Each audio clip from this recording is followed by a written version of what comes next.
Morning friends. দেখো বন্ধুরা, আমাদের বাড়িতে এই ধরনের শপিং ব্যাগ কিন্তু অনেক জমে যায়।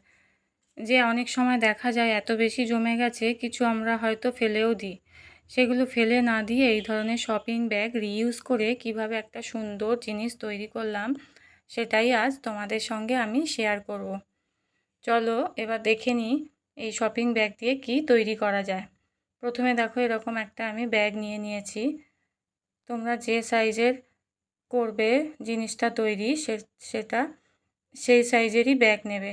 ব্যাগগুলো তো অনেক সময় ছোট বড় সাইজের থাকে, সেটা তোমাদের ওপর নির্ভর করছে কতটা বড় করবে বা কতটা ছোট করবে। সেই আন্দাজ মতো ব্যাগ নেবে আর ব্যাগটাকে সেইভাবে কেটে নেবে। এইবার দেখো, এইভাবে ফোল্ড করলাম, দেখতে পেলে কিভাবে ফোল্ড করলাম। ব্যাগটাকে এইভাবে কোনাকুনিভাবে ফোল্ড করে নিলাম, একটা ট্রায়াঙ্গেল শেপ এলো দেখতে পেলে। এবার ওপরের দিকটা এইভাবে কেটে বাদ দিয়ে দিচ্ছি, যাতে আমার হ্যান্ডেলের পোর্শনটা বাদ হয়ে যায়। এই যে দেখো, হ্যান্ডেলের দিকটা কিন্তু আমি কেটে বাদ দিয়ে দিয়েছি। এবার দেখো, একটা কেমন স্কোয়ার শেপ এসে গেছে ব্যাগটার। দেখতে পাচ্ছ কেমন স্কোয়ার শেপ এসে গেছে। এবার কি করতে হবে দেখো, এই যে যে জায়গাটা আমি কাটলাম সেই জায়গাটাকে দেখো, সেই জায়গাটা দিয়ে কি করছি আমি, প্রথমে এই ফাঁকা জায়গাটার খানিকটা অংশ আমি সেলাই করে নিচ্ছি। কতটা অংশ সেলাই করছি তোমরা ভিডিওটা দেখতে থাকো, তাহলেই বুঝতে পারবে। তোমাদের বাড়িতে যদি মেশিন থাকে বন্ধুরা, তাহলে মেশিনেও সেলাই করে নিতে পারো। এই যে দেখো, আমি হাতেই সেলাই করছি এইভাবে সুতো দিয়ে। পুরো কাটা অংশটা কিন্তু সেলাই করব না, কিছুটা বাদ দিয়ে রাখবো, কিছুটা ফাঁকা রাখবো।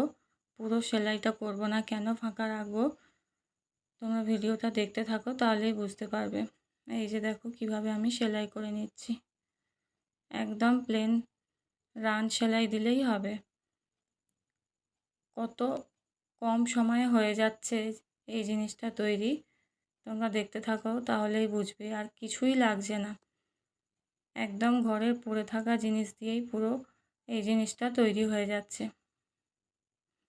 সংসারের কোনো জিনিসই কিন্তু ফেলনা নয়। যদি বুদ্ধি খাটিয়ে আমরা একটু এগুলোকে ব্যবহার করতে জানি, তাহলে কিন্তু কোনো জিনিসই ফেলে দেওয়ার নয়, সব জিনিসই কিন্তু কাজে লেগে যায়।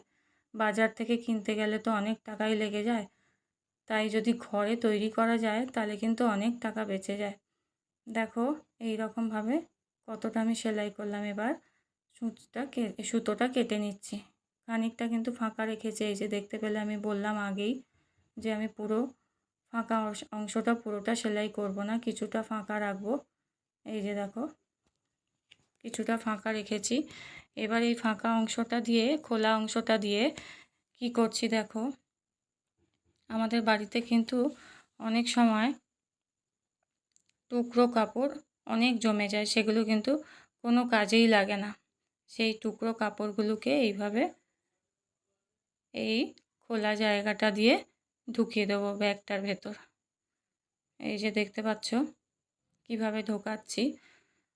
অনেক পুরনো জামা কাপড়ও থেকে যায়, যেগুলো হয়তো কাউকে দেওয়া যায় না, সেগুলো ঘরেই পড়ে থাকে অনেক দিন ধরে। সেই ধরনের টুকরো কাপড়গুলোকে কিন্তু এইভাবে এর মধ্যে ঢুকিয়ে দেবে।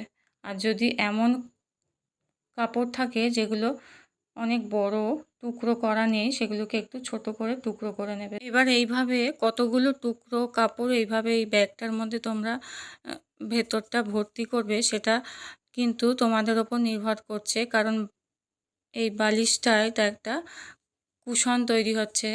এই কুশনটা কতটা পাতলা হবে বা কতটা মোটা হবে, সেটা কিন্তু নিজেরা ঠিক করে নেবে। দেখো আমি কিভাবে সেট করে ঢুকিয়ে দিচ্ছি, প্রত্যেকটা কোণে যেন একদম ঠিকঠাকভাবে সেট হয়ে থাকে টুকরো কাপড়গুলো।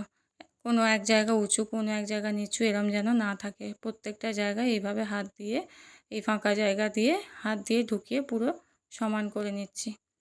এই যে দেখো, আমার কিন্তু এই কাপড়গুলো মোটামুটি যতটা আমি মোটা করতে চেয়েছি সেই রকমভাবে তৈরি হয়ে গেছে। এই যে দেখো, তোমরা চাইলে আরও অনেকটা টুকরো কাপড় ভেতরে দিতে পারো, তাহলে আরও একটু মোটা হবে। আমি এই সাইজটা করেছি, তাই আমি আর দিলাম না এর ভেতরে টুকরো কাপড়। এবার দেখো যে ফাঁকা জায়গাটা দিয়ে কাপড়গুলো ঢুকিয়েছিলাম সেই জায়গাটা এই যে সুতো দিয়ে আবারও সেলাই করে নিচ্ছি। এই যে দেখো সুতো দিয়ে কিভাবে ওই ফাঁকা অংশটা সেলাই করে নিচ্ছি। কত সুন্দর একটা কুশন তৈরি হয়ে গেল। দেখো বাজার থেকে যে আমরা কুশনগুলো কিনে আনি সেগুলো কিন্তু কাপড়গুলো অত ভালো হয় না, কিছুদিনের মধ্যেই কাপড়গুলো ছিঁড়ে যায়। কিন্তু এই ধরনের শপিং ব্যাগ দিয়ে যদি কুশন কভার তৈরি করো, কুশন তৈরি করো, তাহলে কিন্তু অনেক মজবুত হয়। এই কাপড়গুলো কিন্তু অনেকটাই মজবুত, শক্ত হয়।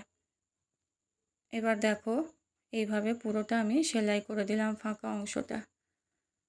কত সুন্দর একটা কুশন তৈরি হয়ে গেল। দেখো এটা তৈরি করতে কিন্তু আমার 1 টাকাও খরচা হলো না, একদম ঘরের ফেলে দেওয়া জিনিস দিয়ে কিন্তু পুরো এই কুশনটা তৈরি হয়ে গেল।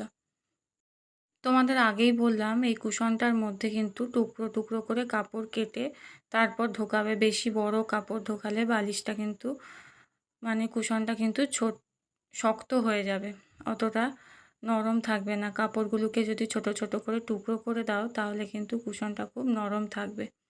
দেখো আমাদের সোফায় তো এই ধরনের কুশন থাকেই, কিন্তু বেডেও ইউজ করার জন্যে আমরা যদি এরকম ধরনের কুশন বাড়িতেই তৈরি করে নিতে পারি তাহলে কিন্তু বেডে রাখলে দেখতে খুব সুন্দর লাগবে। দেখো আমার কিন্তু কুশনটা প্রায় তৈরি হয়ে গেল। এর মধ্যে যদি তোমরা কভার না লাগিয়ে চারপাশে কুচি দিয়ে আর একটা টুকরো কাপড় দিয়ে চারপাশে কুচি দিয়ে দাও, দিয়ে সেলাই করে নাও, তাহলেও কিন্তু আর কভার লাগাতে হবে না। এটাই একটা কভারেরও কাজ করবে। এই যে দেখো এই কুশনটাকে টুকরো কাপড়গুলোকে ভালোভাবে সেট করে আগে পেতে নেবে চারদিকে। তারপর দেখো আমি তোমাদের দেখাই এই রকম একটা কভার পরিয়ে দেখাচ্ছি। দেখতে কত সুন্দর লাগছে, বোঝাই যাচ্ছে না যে ভেতরে টুকরো কাপড় দিয়ে আমরা এই কুশনটা তৈরি করেছি। তোমাদের বাড়িতে যদি পুরনো কটন থেকে থাকে তোমরা সেক্ষেত্রে এর ভেতর টুকরো কাপড়ের বদলে কটনও ইউজ করতে পারো। এই যে দেখো একদম মাপে মাপে কিন্তু সেট হয়ে গেছে কভারটার। তোমরা এই ধরনের কভার বাজার থেকে না কিনে নিজে হাতেও তৈরি করে নিতে পারবে। আমি পরে কখনো অন্য ভিডিওতে তোমাদের এরকম ধরনের কুশন কভার তৈরি করা দেখিয়ে দেব।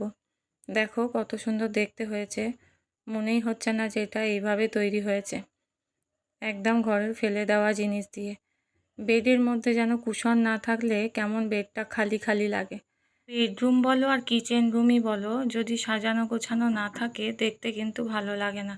এইভাবে কুশনটা রাখার পর আমার বেডটা দেখতে কত সুন্দর হয়ে গেল দেখো। তো আজকের মতো ব্লগটা এখানেই শেষ করলাম, দেখা হচ্ছে আবার পরবর্তী ব্লগে।